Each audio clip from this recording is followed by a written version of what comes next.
Chapter 0. The man who built an empire. Before the Wasteland, before the betrayal, before his death, Elias Kane was a king in the making. But he hadn't been born into power. He wasn't the son of an old dynasty, nor was he granted the luxury of wealth. Everything he had, he built with his own hands. The Sullivan Empire was once a failing conglomerate, drowning in mismanagement and internal corruption. It had all the potential in the world, but the men at the top were too arrogant, too weak to see it. Elias saw what no one else did: opportunity. With relentless drive, he clawed his way up, dismantling the old guard, forcing the company into his vision. He negotiated ruthless deals, absorbed smaller businesses, crushed his competition. What was once a crumbling corporation became a behemoth under his control. The world saw him as a visionary, a brilliant mind, a man who could turn dust into gold. But behind closed doors, he was simply a man drowning in responsibility, surrounded by vultures waiting to take his throne. And in that pit of power and deception, Ava Mercer found him. And she saw the perfect prey. Chapter 1. A queen without a throne. Ava had spent her life watching men like Elias. Men who built empires, who took power as if it was their birthright. She had learned early that the world didn't reward ambition unless it was backed by force. She had played the game, climbed the ranks, but the ceiling was always just out of reach.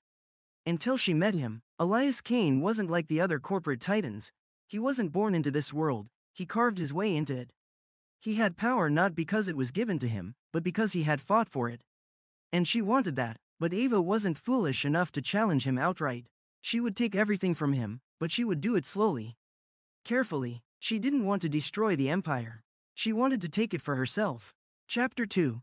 The seduction of a king. The first step was earning his trust. Ava positioned herself close to him, not as an enemy, not as a rival, but as an ally. She was intelligent, sharp-minded, a woman who spoke Elias language. While others groveled for his approval, she challenged him. "You're moving too fast with this acquisition," she would say, pretending to be concerned. "Don't trust the board, they'll turn on you the moment they smell weakness," she warned, reinforcing his paranoia. "You don't have to do this alone," she whispered when he was at his lowest. Slowly, she became indispensable. His advisor, his most trusted ally, and eventually, his lover. But unlike Elias, who loved her with sincerity, Ava's love was calculated. She was playing a long game, one that would end with her holding the throne. Chapter 3. The poisoned mind. Ava didn't need to rush. The best betrayals were the ones that took years to unfold. She started planting small doubts in his mind. She pointed out the cracks in his alliances, made him see betrayals where there were none. She isolated him. "You think Marcus is loyal? He's been meeting with the board in secret. You trust David? He's leaking information to your competitors." Elias had spent his whole life fighting against the world, and she made sure that fight never ended. One by one, his most loyal allies were either forced out or eliminated. And each time, he turned to her, the one person he still trusted, exactly as she planned. Chapter 4. The collapse begins. By the time Elias realized he was alone, it was already too late. The board, the investors, even his own security teams, they had already started answering to someone else.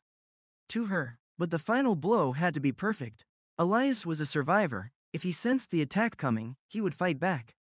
So Ava made sure he was too weak to fight. She orchestrated a war from within. She leaked fabricated documents linking Elias to illegal trade deals, bringing the government down on his empire. She sabotaged his contracts, making his investors lose faith in him. She turned his few remaining allies against him, feeding them lies and letting paranoia do the rest.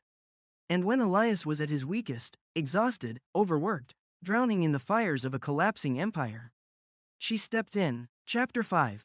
The fall of a king. Elias had been fighting a war he couldn't win. Every deal he made fell through. Every loyal ally he turned to betrayed him. And when he finally realized who had orchestrated it all, who had been whispering in his ear for years, guiding his hand toward ruin, it was already over. Ava stood before him, calm, collected, victorious. "It's nothing personal, Elias." She smiled. "It's just business." And then, she pulled the trigger.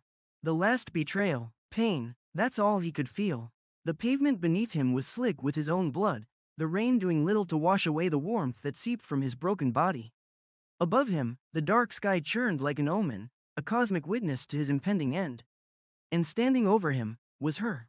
Ava, the woman he had loved, The woman who had whispered promises in his ear. The woman who, with cold precision, pulled the trigger. It's nothing personal, Elias. She smiled, and then, bang, darkness swallowed him whole. That was the end of Elias Kane, once a rising power in the Sullivan Empire, now just another corpse in the gutter. Or so he thought. Part 1. A New Dawn in the Apocalypse. Chapter 1. The Awakening. Elias awoke with a sharp gasp, his lungs burning as though he had been drowning in the abyss. He was alive, but something was wrong. He sat up, hands grasping at the cracked earth beneath him. The world was different. The towering skyscrapers were ruined husks, the streets abandoned, nature reclaiming what man had built. The scent of decay and burning metal hung thick in the air. He staggered to his feet. How much time had passed? It didn't take long for Elias to learn the truth. 6 years. 6 years since the world had collapsed. Since the fall, a cataclysm that had shattered civilization, leaving only scattered survivors, warring factions, and brutal warlords vying for control. And Ava? She had risen from the ashes. She was now the ruthless leader of the Black Sun Syndicate, a faction that controlled trade, weapons, and the remnants of technology. She had taken everything he once had, the empire, the power, even his legacy. But Elias had returned, and this time, he would take it all back. Chapter 2. Rebuilding an Army. Elias had always been a strategist. In his past life, he built an empire with calculated moves, wielding influence like a weapon. Now, in the apocalypse, he would do the same, but with blood and steel. He didn't start with much, just a handful of desperate survivors, scavengers barely scraping by. But he knew how to lead. He taught them to fight, to hunt, to think beyond mere survival. And soon, whispers began to spread through the wasteland. The Revenants were rising, a faction of outcasts, of those left behind, of those who had lost everything and wanted vengeance. Elias gave them something no one else could, a purpose. And in the lawless ruins, purpose was power. Chapter 3. The Art of War. The Black Sun Syndicate had ruled unchallenged for years. Until now, Elias knew he couldn't win by brute force alone. Ava's forces were well armed, well-fed, and ruthless. But they were complacent. He began by choking them out. He raided their supply lines, cut off their water sources, turned their allies against them. And Ava took the bait. She sent her best men to crush the Revenants. They never returned. With each battle, each victory, Elias' legend grew. And soon, the Black Sun began to crumble. Part 2. The Rise of the Revenant King. Chapter 4. The Gathering Storm. Elias wasn't just winning battles, he was rewriting the rules of power in the Wasteland. His forces grew. More scavengers, ex-mercenaries, and deserters from other factions flocked to the Revenants, drawn by the promise of something greater. He established fortresses in old industrial zones, converted abandoned military bunkers into strongholds. His network of spies and informants spread through the ruins like wildfire. He was no longer a threat. He was an unstoppable force. And Ava? She was running out of moves. Chapter 5. The Black Sun's Desperation. Ava was many things, ruthless, intelligent, manipulative. But now, she was something else. Desperate, she began making reckless decisions. She executed her own lieutenants for perceived betrayal. She burned entire settlements to the ground, thinking Elias had supporters hidden within them. The people turned against her. And then, in an act of desperation, she did something truly insane. She made a deal with the Red Jackals, a group of cannibal raiders who terrorized the wasteland. She promised them food, weapons, and territory. In exchange, they would wipe out the Revenants. She thought she had outplayed Elias. She was wrong. Chapter 6. The Final War. Elias saw it coming. He anticipated Ava's desperation. He knew she would seek outside help. So, when the Red Jackals came, he was ready. The Revenants lured them into a trap, cutting off their escape routes, surrounding them in the ruins of an old city. The battle was a massacre. The Jackals were wiped out. And now, nothing stood between Elias and Ava. The Black Sun was finished. But Elias didn't just want to defeat Ava. He wanted her to suffer. Part 3. The Reckoning. Chapter 7. The Fall of a Queen.